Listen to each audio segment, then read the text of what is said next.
اعوذ باللہ من الشیطان الرجیم بسم اللہ الرحمن الرحیم۔ میں آپ سب سے بات کرنا چاہ رہا تھا آج آپ کے سامنے جو اس وقت ملک کے حالات ہیں، جو جبر و فسطائیت کا نظام قائم ہے۔ پہلے اسکرپٹ یہ ہوتا تھا کہ تحریک انصاف کے لوگوں کو پکڑا جاتا تھا، جیل میں ڈال دیا جاتا تھا، اور جیل سے وہ نمودار ہوتے تھے کسی بھی پریس کلب کے اندر 9 مئی کی مذمت کرتے، جس کی مذمت پورا پاکستان ویسے بھی کرتا ہے، جس کی مذمت تمام پولیٹیکل پارٹی باشمول تحریک انصاف نے ہمیشہ کی اور کرتی رہے گی، جس کی ایز اے پاکستانی ہم سب نے مذمت کی۔ اور چیئرمین عمران خان، کیونکہ وہ 9 مئی والے دن جیل کے اندر تھے، جب انہیں کورٹ میں پیش کیا گیا تو انہوں نے بھی اس کی مذمت کی جب ان کو ان کا پتہ چلا، تو اس کے بعد ان کی نہ کردہ گناہوں کی ان کو معافی مل جاتی تھی، اور وہ یا تو انہیں نئی پارٹی بنا لیتے تھے یا گھر جا کے بیٹھ جاتے تھے۔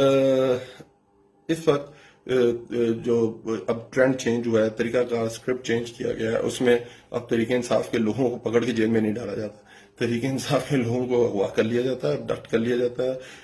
عثمان ڈار صاحب، فروخ حبیب صاحب، صداقت عباسی صاحب، شیخ رشید صاحب، یہ سب وہ ہیں جن کو ابڈکٹ کیا گیا۔ 3 دن پہلے عثمان ڈار صاحب، جو 4 ہفتے پہلے کراچی سے ابڈکٹ کیا گیا تھا، ان کی والدہ، ان کے بھائیوں کے بیان آپ کے ریکارڈ کے اوپر موجود ہیں۔ سندھ ہائی کورٹ کے اندر ان کی پٹیشن داخل ہے کہ ان کو اغوا کر لیا گیا ہے، ابڈکٹ کر لیا گیا، ان کو برآمد کرایا جائے۔ تو وہ ایک لاہور میں ایک اینکر کے گھر نمودار ہوتے ہیں، ان کے ایک انٹرویو دیتے ہیں۔ آپ کو پتا ہے کہ سب پاکستانی چیز سمجھ چکا ہوا ہے کہ وہ کس جبر اور فسادیت کے نیچے وہ ٹی وی پروگرام ریکارڈ کرایا گیا ہوگا۔ آج جو میں مین بات آپ سے کرنا چاہتا ہوں، ایز اے مسلمان میں یہ حلف اٹھاتا ہوں، اب یہ بات حلف پہ کرتا ہوں کہ مجھے تحریک انصاف سے منسلک ہوئے لگ بھگ 21 سال ہو گئے۔ میں 2003 میں تحریک انصاف میں شامل، اس کے اندر لا محالہ میٹنگز بھی ہوں گی چیئرمین صاحب کے ساتھ، کبھی جنرل سیکرٹریز کے ساتھ، کبھی ریجنل جنرل سیکرٹریز کے ساتھ، اور اس طرح کی جس طرح پولیٹیکل سٹرکچر ہوتا ہے پولیٹیکل پارٹیز کا۔ آج تک چیئرمین تحریک انصاف نے کبھی بھی کسی بھی تنصیبات پہ، چاہے وہ سرکاری تنصیبات ہوں، چاہے وہ ملٹری تنصیبات ہوں، یا چاہے وہ پرائیویٹ تنصیبات ہوں، کبھی بھی چلاؤ گھراؤ توڑ پھوڑ کی کبھی بھی کوئی انسٹرکشن، کبھی بھی کوئی مشورہ، کبھی بھی کوئی آرڈر آج تک نہیں دیا۔ وہ ہمیشہ جو بات کرتے تھے وہ امن کی بات کرتے تھے، اور وہ جو بات کرتے تھے امن کی، وہ اس کا ٹریک ریکارڈ ثابت کرتا ہے۔ 97 سے لے کے آج تک آپ دیکھیں، ہم نے چیف جسٹس موومنٹ میں شریک ہوئے، لانگ مارچ ہوئی، ایک گملہ نہیں ٹوٹا۔ ہم نے ڈرونز کے خلاف امن مارچ کیا، ایک گملہ نہیں ٹوٹا۔ وزیرستان کا ایک گملہ نہیں ٹوٹا۔